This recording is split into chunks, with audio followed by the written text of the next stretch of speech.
Opak ruoth nyikwa Ramogi kamana inya kumkete RamogiTV kaune wang sae chenro mar AngichWelo. Bang'e saa 3 twabrogo mbaka gi Odipo Nicholas. Odipo Nicholas en jakom jolony mag laboratory kata Kenya National Union of Medical Laboratory Officers gi dho ngere mane numlo mineno piny kanyo no. Gimomiyo gimbe ne gichako ng'anyo margi nyoro. Lakteche ni ng'anyo, clinical officers ni ng'anyo, laboratory officers bende ochako margi nyoro. Wabro penje ni en wach mane buch jopiny saa 3. Sani to wantiere kae ndi Wilson Ochuka, jakabuoch kobita kaka joloko marwa, anto nyinga Trevor Ombija, jandingo panga jonyakach dendo Ombija taya, nyakwar guok kocha pesa. Magi weche manyien ma wan go. None of our doctors is going back to work until the government ends its end of the strike. We were never on strike in the first place. This strike might not have an end soon. Lakteche bori urok mar KMPDO ramoni pod gibiro kuno tich kato bedo ni do segolo chik ni gichung ng'anyo madhi nyime kalalruok timore e kindgi gi sirikal. Election committee will be sitting with our members in the regions because not all regions are the same. They'll be determining which method best suits which region. Duond bura mar ODM koro landa yanga tarik mar chakruok mar yiero mar kor gwenge dweni. Ing'eni ng'amodhi atamalo. Samoro odhi kuno yo mar manyonge tin to koro ng'ato nyalo ywayo go. Nonro yango ni kuonde tudruok manyasani mag mbui tiyo godo marach e rocho ratiro mar jopuonjre to ahinya manyiri.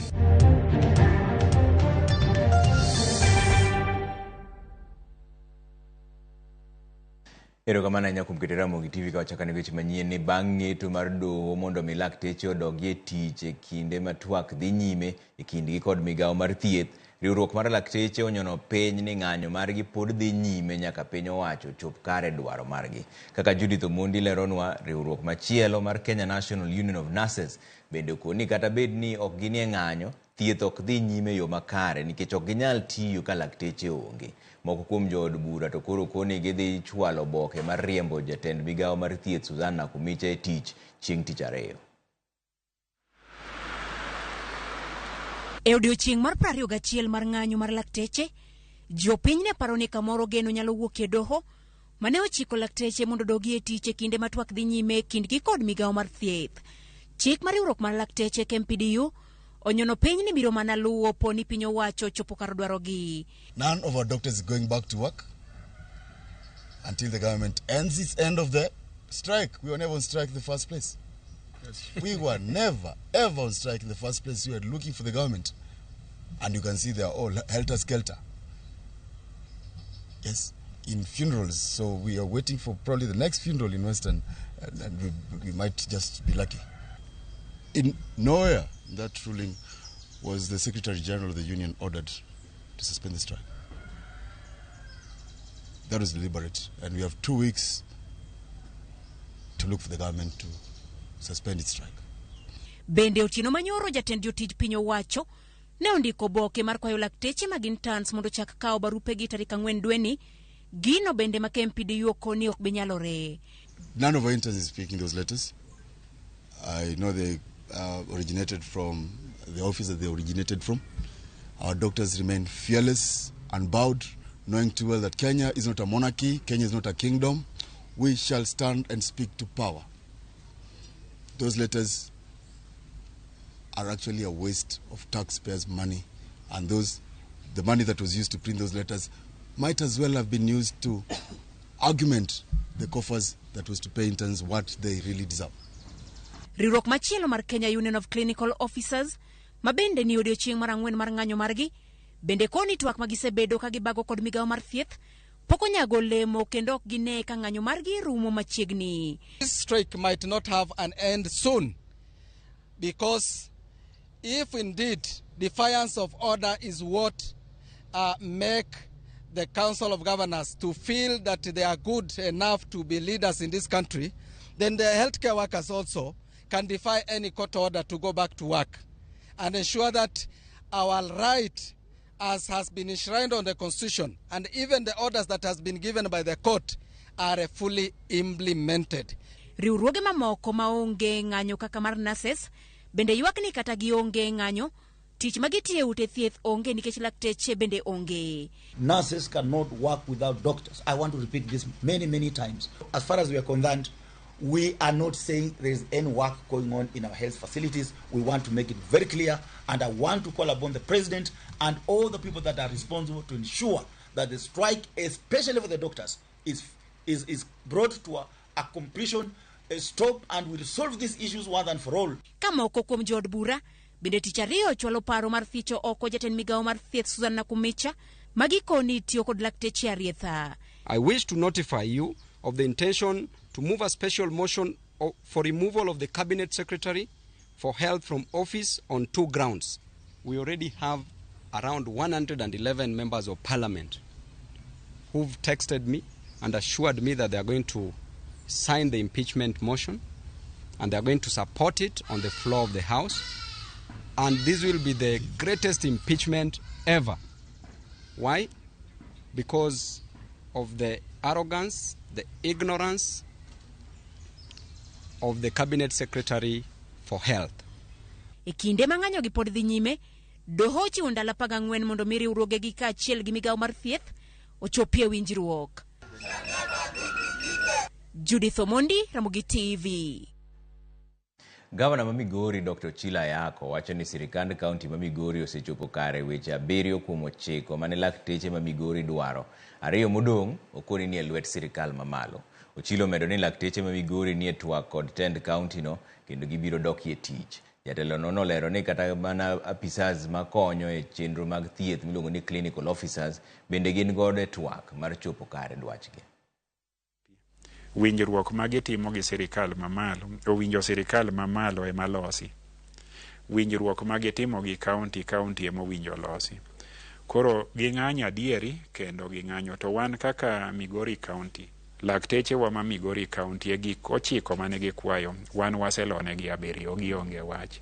Tariyo modongo to mag sirikal mamalo. Watimo mano ok ni ne wane winjruok cha. Watimo mano nikech en kido maber dewo jatich, nikech jatich kidewo to tiyo gi chunye achiel kendo tiyo maber, to kotiyo maber to ji te mor, en bo mor, jok motiyo ne gi mor. To ok ging'anyo ne sirikal ma Migori County, ok ging'anyo ne jopiny, to wadhi kodgi maber. Wang'eyo ni clinician gi nurses bende nyocha nitie gi jur moko. To wan kaka jogo mondiko gi e tich, mabe jopiny omiyo teko mano be waloso. Ok wadwar ni tich okethre to wasiemo daktere to japiny to noko yudo yath. Asingo ne jopiny ayanga ni wawuoyo gi daktechego.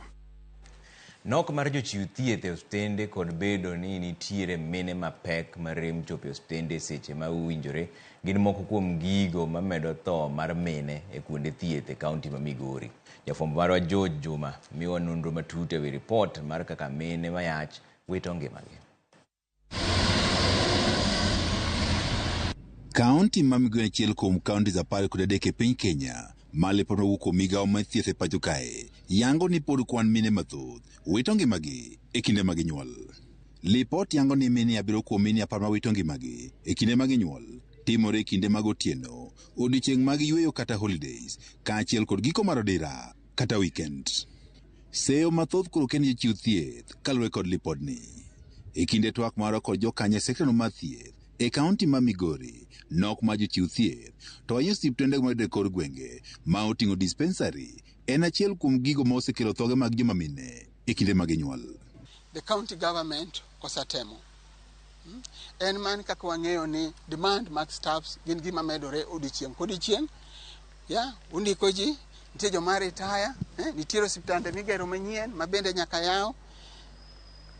Nyalo miyo wanyalo koni in terms of staffing is an area ma pod nyalo dwaro support matin.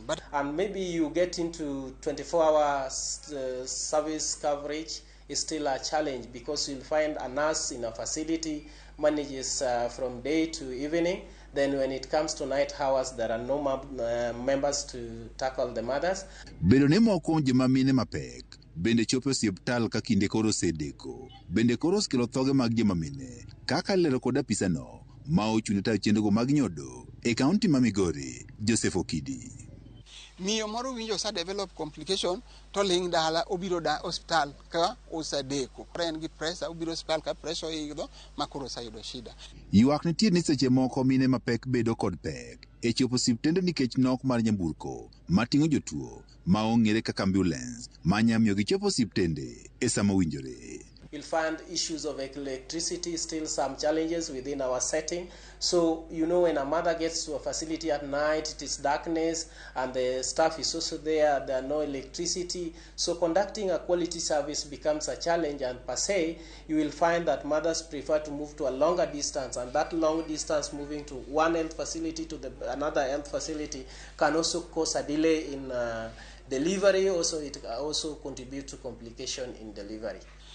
Hostal mar Ochilo Mboga yako apan kana ge chako na wan ambulance chiegni adek mantiyo to ambulances te kar gi 13 go noternegi motimnegi service te masani tiende ni ambulance wa 12 tiyo te kendo okegi e county mangima. Kata beni mine mathoth pod wito ngimagi e kinde mag nyuol, migawo mathieth e kaunti ma Migori wacho ne gisego okang' maduong' e duoko piny thoge mag mine. Ang'eyo higa mar gana 214 iyudo ka mine 673 kuom mine 100,000 natho kalure gi weche mag pek kagi pek. Like report man wandiko machien mogi kalure gi data mana wasebedo godo iyudo ni 88 pa kuom 100,000 emanyalo tho ematho kagi pek. Ang'e dwaro marwa to dwar ni miyo mora moro tho nikech miyo bedo ni miyo pek ok en tuo. TV mar Ramogi ne oyango ni pod nitiere gwenge ma oganda wuotho ndao mabor ka manyo thieth nikech osiptende bor kodgi gin ma bende koro kelo pek e yudo thieth. George Juma, Ramogi TV, Migori. Oronjone weche mag siasa ni komiti maduong' mar duond bura mar ODM olando yiero mage mag kor gwenge magichano chako tarik 27 dwe ma wantiere ni. E romo mane ochuoye kom kod ogai mar ODM Raila Odinga, jotend ODM nokoni giseketo ikruok makare ka bende giketo sirikal tesre mondo ochwal ne duond buche omenda ma chik opuodho negi. Walter Nyambaga nigi ler mar wachni. Manandala chiel bang' duond bura mar UDL lando yiero margi machakore dwene. E duond bura mar ODM bende oketa yanga lai mong'ith mar tayo yiero margi mar kor gwenge. Yiero mar ODM makoro gichano ni chakore tarik 27 dweni e counties kaka Kwale, Busia, Kanyakla kod Siaya. Kuchopo tarik 29 dweni, yiero go ibiro bagi e counties ma Kajiado, Migori, Kanyakla kod Wajir, e kama jokanyo biro yudo thuolo mar yiero jotelo e lemogo. ODM bende ochano yiero margi tarik 30 mar giko mar dweni e kaunti ma Kisii, Vihiga, Kanyakla kod Murang'a. E romo ne ochwe kom kod ogai mar ODM Raila Odinga e apisi mare Capitol Hill ma Nairobi, kama jagoro maduong' mar ODM Edwin Sifuna okoni tarige mamoko ibiro lande bang'e. A further timetable covering the next batch of counties shall be released in due course. ODM olero ni kuku mare biro bedo mar podho nyinge madhi bedo kakanyo madhi tayo yiero kod okenge biro tigo e luwo yierogo. ODM bende olo kwe wang' piny owacho kagi koni sirikal ochunje pesa mag duond buche mag siasa. The regime's refusal to release funds to political parties. Clearly, the aim is to kill all political parties except UDA. We demand, therefore, that the funds be immediately released to parties in amounts and the manner stipulated in law. ODM koro dwaro ni jakom board mar KRA Anthony Mwaura kod Veronica Keberenge mar KPLC mondo gwe tao kaluwore ni UDA yandi ogwelogi e lemo mag duond bura mar UDA. ODM wacho ni ok en gima kare bede lemo mag chama kapod in jatich mar sirikal. We demand that all those people who have been named as UDA officials must immediately resign from public service. There is no way they will serve two masters, the public and the UDA party. E burano, ODM dwaro ni mondo sirikal olwar bech mbolea nyaka shillings 1,500 kaka yor kwayo ng'wono ne jopiny. The prices of a product be subsidized further and reduced from the current 2,500 for 50 kg bag to 1,500 as a show of remorse and apology and respect to our farmers. Walter Nyambaga, Ramogi TV, Nairobi. Gavana ma Meru Kawira Mwangaza oriwore ayanga kod duond bura mar UDA nyasi manotimore log tich maduong' mar UDA e bure Nairobi kaendie. Jakom UDA Cecil Marire kod jagoro mar duond bura no Cleophas Malala orwako Mwangaza kendo kwayo MCAs duto mag kaunti ma Meru mondo sire lwedo. Malala bendo lando ni UDA osetieko chenro duto mag ikruok ne yiero madhi chakore tarik 26 dwe mwantiere ni kendo kwayo jochung' mondo chwal kwayo margi kochopo tarik 12 dweni. Na watu wamekuwa wakiniuliza sana Governor says, mama 2027 tunaelekea wapi? 2027 tupatie sign. Sasa siku ya leo nimekuja kuambia Wameru ya kwamba sign ndio hiyo, na nikaleta marafiki wangu na kuna wengi sana ambao wamebaki Meru. Kwa hivyo hawa ni viongozi kidogo tu wamekuja. Tutafunga usajili tarehe 12. So mjisajili kwa haraka sana. Na uongozi huu hauko limited kwa wale ambao wamechaguliwa peke yao. Ni kila Mkenya ako na haki na mwanachama ako na haki kusimama kiti chochote. Uwe mama mboga, uwe bodaboda, pia uko na haki. That is why tumepunguza bei ya registration iwe ya mtu wa kawaida 200 shillings. The UDA members of parliament from Meru, the UDA MCAs of the Meru County Assembly from Meru, I want to urge them to open the doors for dialogue, for reconciliation, for healing of this great county called Meru. Migao mar somo yango ni giketo kenge mabiro geng'o pek madibedi e kinde ma nyithindo biro donje sikunde mag senior secondary e bwo kit somo manyien mar CBC.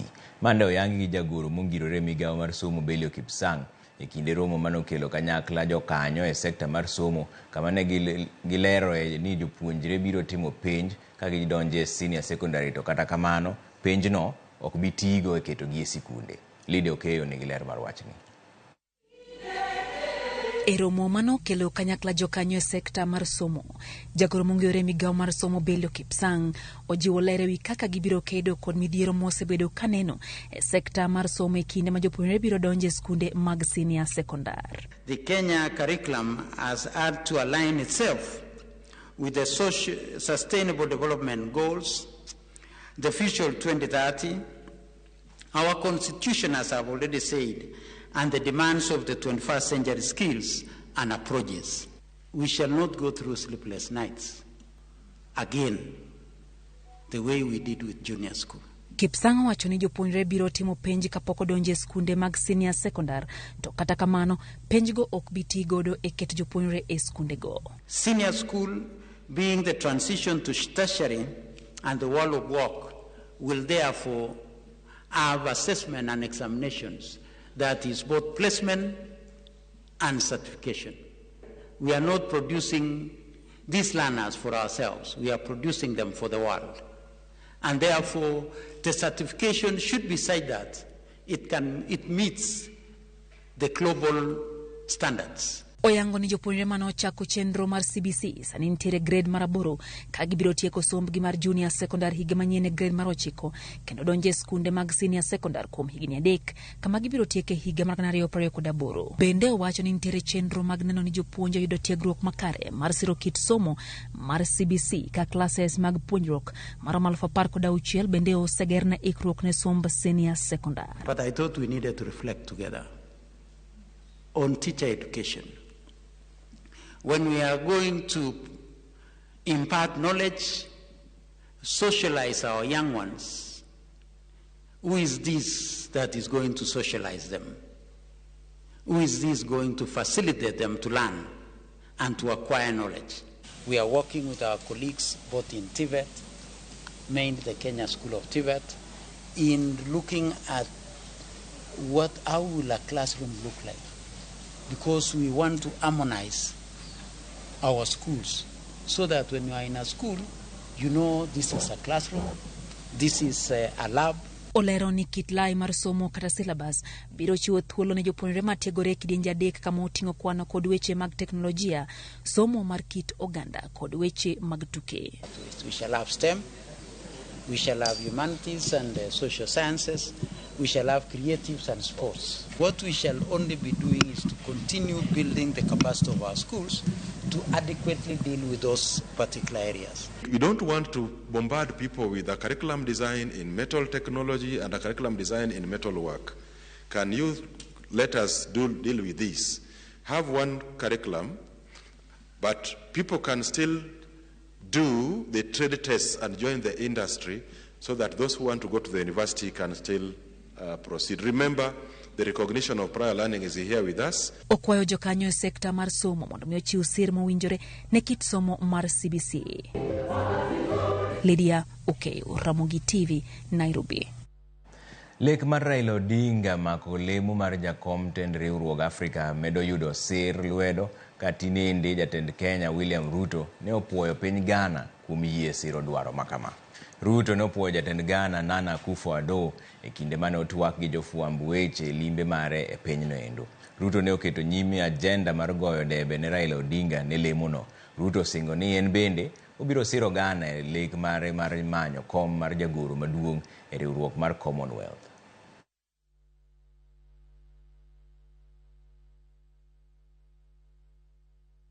Your Excellency, my dear brother, I thank you most sincerely for accepting to support Kenya's candidature for the position of the chairperson of the Africa Union Commission 2025-2028, which has been initiated following comprehensive stakeholder engagement process across government. I have assured His Excellency that Kenya will support the Republic of Ghana for the candidature of Honorable Shirley Bochwe, Minister of Foreign Affairs and Regional Integration, for the position of Secretary General of the Commonwealth for the period 2024-2029.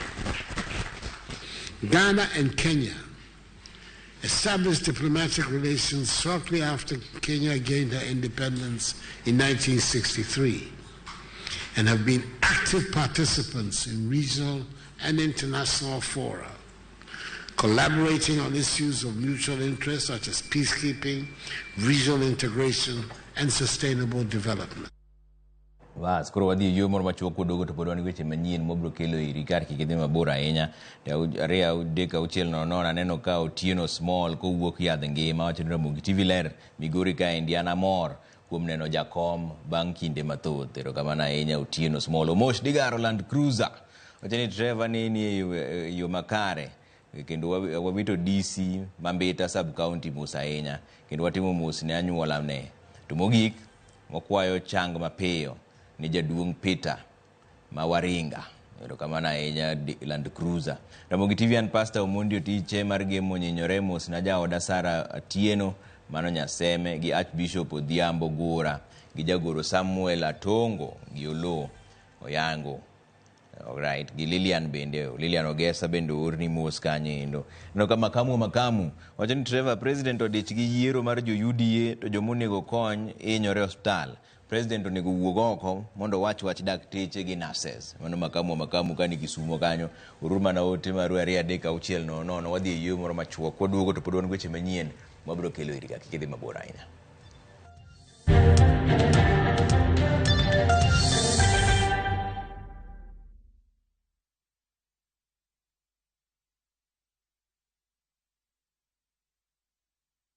Relax with the little ones at the white sandy beaches of the South Coast during the April school holiday. Enjoy massive discounts when you book with View Travel. School holidays are fun and the little ones deserve that fun. Come and soak up the sun, take a dip in the ocean, witness breathtaking sunset views, and explore the coastal trails as the little ones indulge in endless kids activities from as low as $21,000 for a 3-day trip via SGR and $32,500 while flying. Visit viewtravel.com or call 0703-254-254 and book now. View Travel. Dream, explore, discover.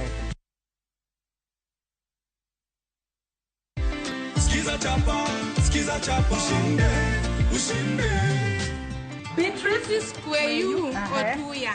Otuya. 50,000 ni zako. Ni zangu. Hizi pesa ukirudi nyumbani utazitumia kwa kufanya nini? Hizi pesa nikirudi nyumbani nataka nilipie watoto fee. Exactly. Waende shuleni na wasikae nyumbani. Watoto wasikae nyumbani. Na wakule, wakunywe chai, leko mkate, wakule kari pamoja na nyama. Hii pia hapa ni gift hapa yako mami. Nimeshukuru sana. Nilichagua tusikiza tune *4 87 *3 hash. Yes. Ndio nikapata hizo pesa. Sikiza chapa, ushinde, ushinde.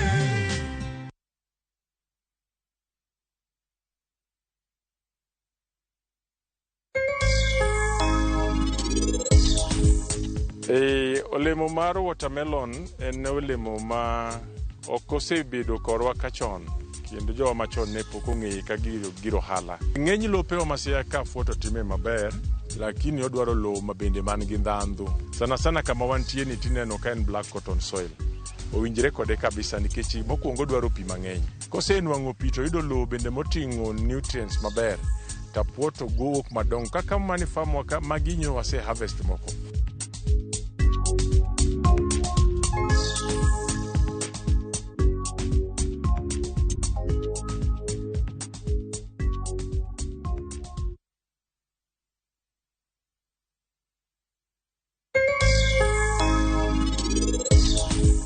Donge inibire yoda kanyo bi inikwalo karan.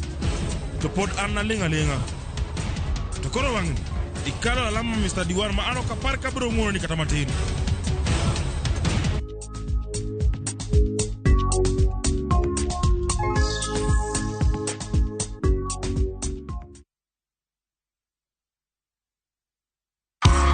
Well Santos Glorious PD Sagon.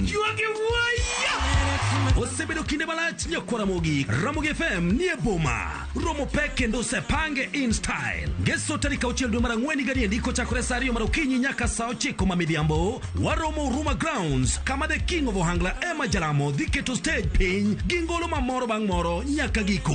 Tokocho putie no. Ramogi FM kureka mako rekoda Ramogi Ohangla Rumba Band nyasi mapek mar safari ya muziki album launch mar the king of Ohangla Emma Jalamo nyaka che. Jongolo kaka Prince Inda, Johnny Junior, Fredija Kadongo, Okojara Pogi, Elvis Kadori, Kaka Talanta, Eli Toto, Dike to stage pin back to back. Regular, only 1,000. VIP, 2,000. Tokopo, niwe joni ni baba kadara hila. 5,000.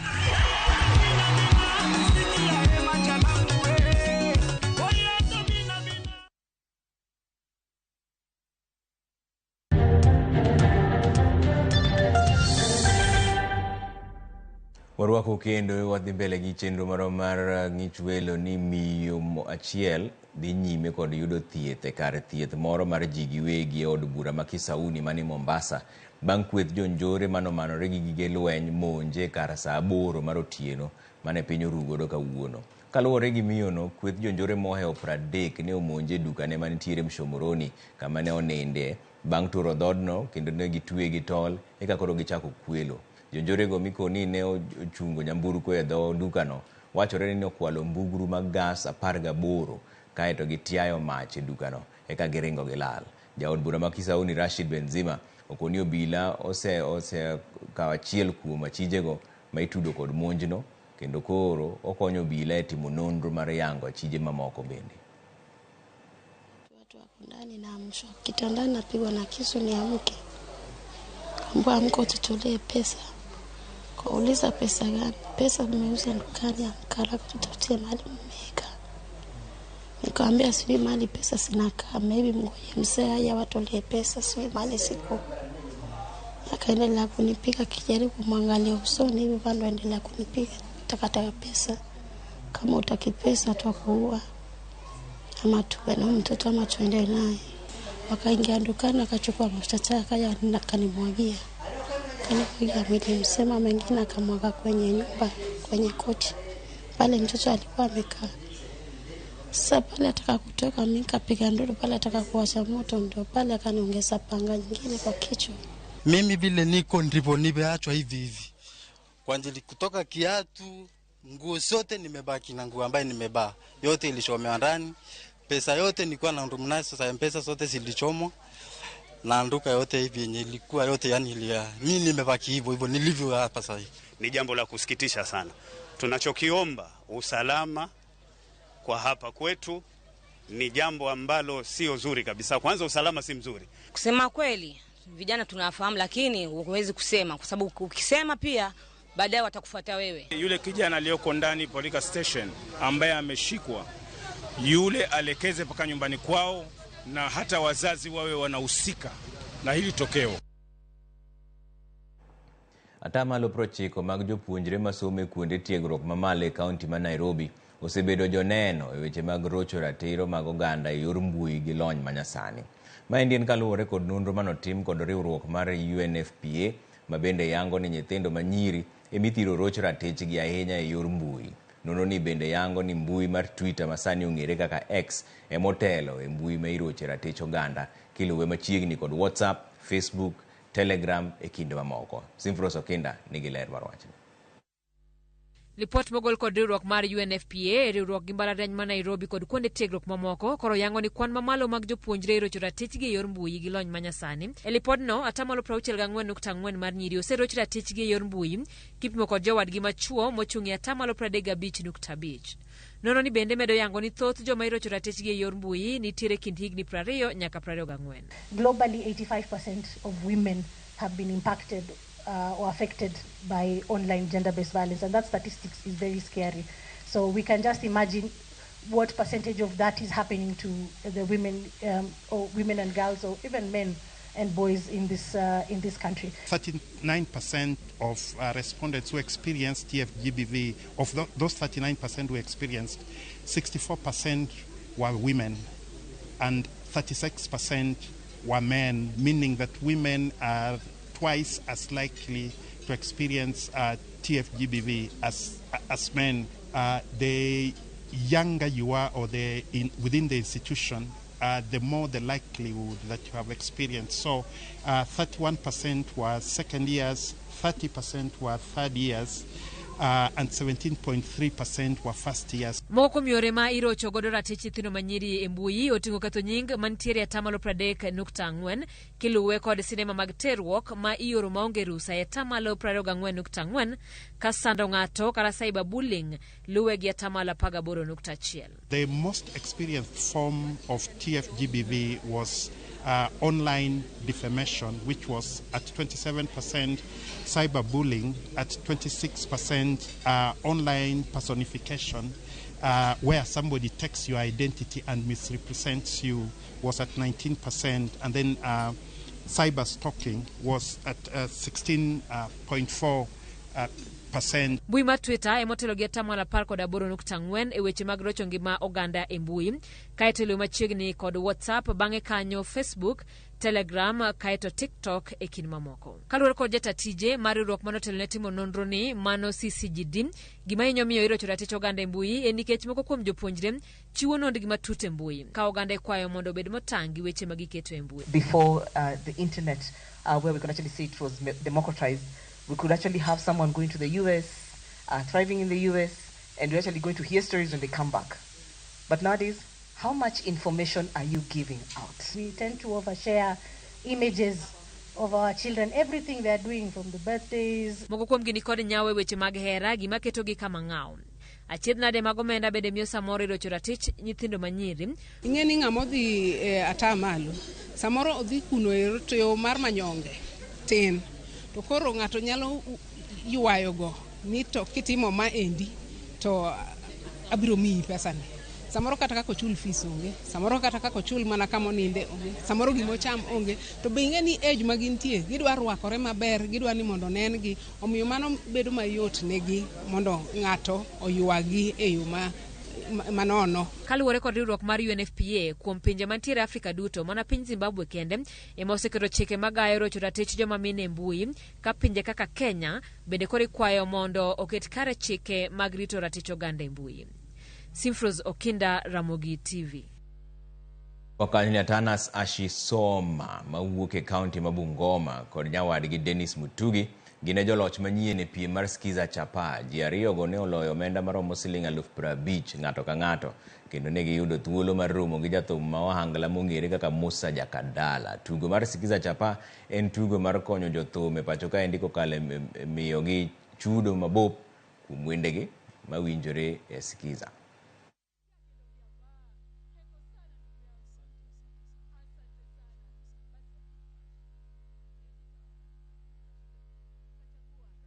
Anasema ndiye mshindi wa 50,000, alibonyeza *487 *3#, na ama kweli hatuwezi tukaandika kwa mata ilhali tuna wino. Cheki yake ndio hii hapa. Heko sana ndugu yangu. Asante sana. Asante sana. Wazazi wanajua kwamba ulipata pesa? Ya, niliwapigia simu wanajua. Ukaambiwa wewe ndio tajiri. Jamani, ndugu yetu anapata shilingi zake 50,000. Musa Jakadala tukimpa.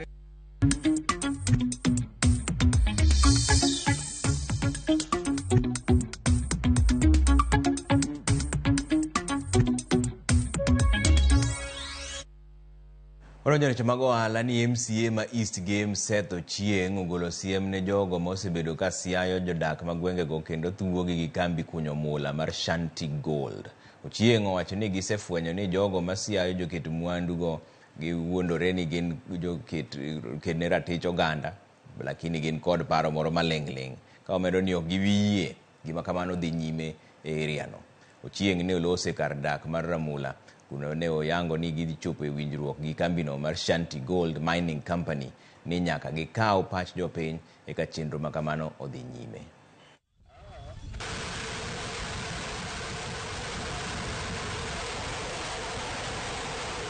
Shanta wants to introduce open cast mining here. That means they will open up the earth and a lot of us will be displaced. And every time there is a community displacement in a place which is as densely populated as Ramula, the cost is too heavy compared to what we want to get from the mining.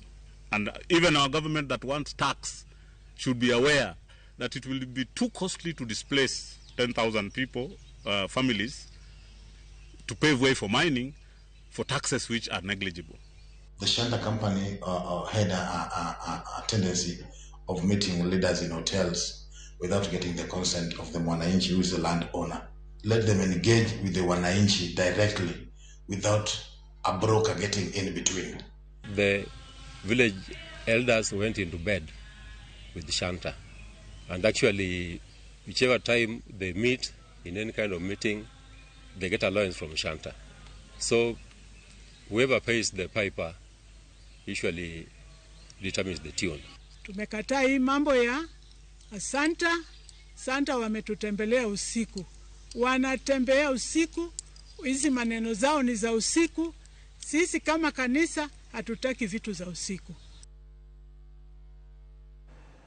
Johala dho wadh kod jolupo e kaunti ma Kwale okwedo kang' ma piny owacho dwa kawo mar pogo dho wedhe mantiere Diani kod Chale mondo obed kuonde limbe mag piny owacho.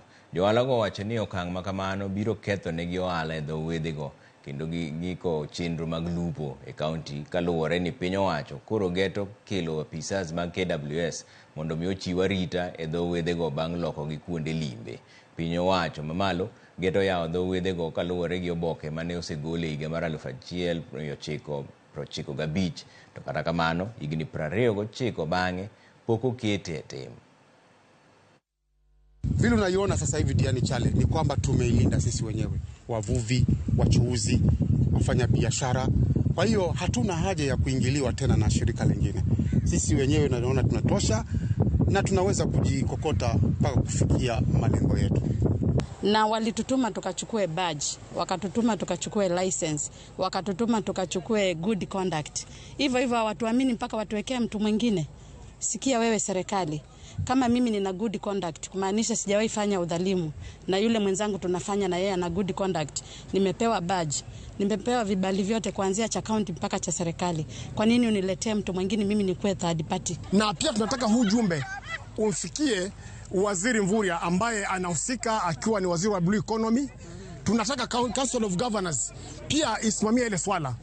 Tunataka Law Society of Kenya pia ili swala waliangalie. Tukienda kwa Senate Assembly, National Assembly, tukichanganya pia hapa chini kuna county government na county assembly wasimamie hili swala, hakikisha kwamba sisi tumekataa kwa sababu ya ile gazeti lilifanywa hapa haikuwa halali kwa sababu hatukupata participation. So hiyo tumesema tumekataa na tumekataa.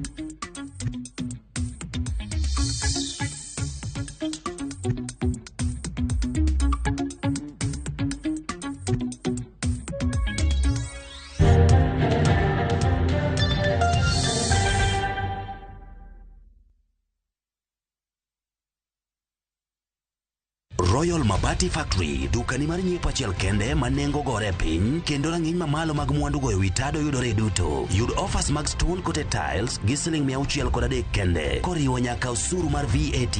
Chula tamalo 40 iyud molos sani kikeloni nono maonge chudo. Limwa e badwa ma Manjit House, Kisumu, Accra Street, e apaya ma Paul Mboya. Gochnwa e 0708 357 201. Miyo makwedo paro ma okare, keto kiawa kuom puonj koda timbe machon. Abwachonu adiera mango. Ng'at ma chunye tek to chung motegno. Ber ahinya ka ng'ato chung gadier, kata ka diera mochung godo no boterelo. To gik musiko timore e ngimane miyo bedo gi kuyo kod penjo mang'eny. En ang'o marach kodi? Penjo ng'ama noketho gimoro amora. Gik mane osebedo kopandi koro fwenyore ayanga. Odiochieng' ma kawuono ni an abiro nyiso Sarabjit gimoro amora. Hera mane en go kuom joode miyo temo umogi gi yore te. Asayo ni kik utim kamae. Kata ka onenore ojaketho. Mak mana ni an abiro timo gimoro amora manyalo mondo aler nyinga. Ma en sigand hera. Onge ng'ata ng'ata e piny kae manyalo chalo gi Sarabjit. Wan watugoga, wanyieroga, to bende wan wadhaoga. Choti Sardani, wuok tich nyaka ngeso, saa 2:15 otieno, mana RamogiTV.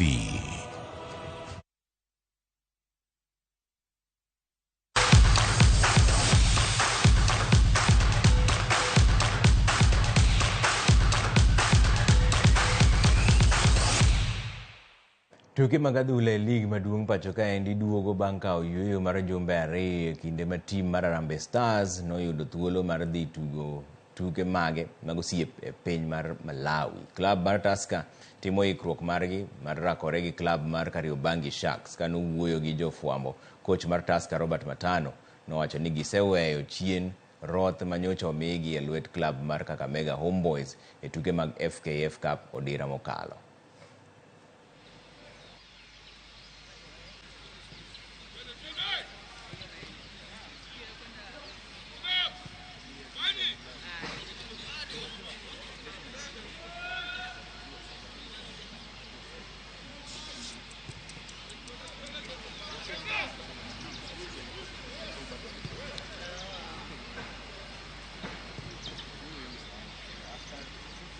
It's about mental strength. What we need is now to be ready, to prepare, to fight hard, and also to make sure that we win nearly every match so that we can narrow the gap.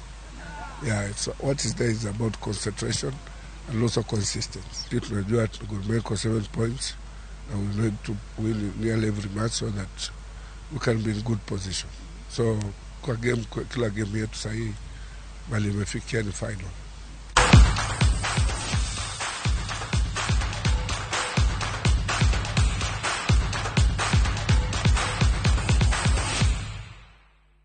Bas wanere kendo saa 3 Nyasaye oyie Wilson Ochuka nyaka buoch kobite jaloko marwa nyinga Trevor Ombija jandingo panga jonyakach deno Ombija taya nyakwar guok kocha pesa wanere saa 3.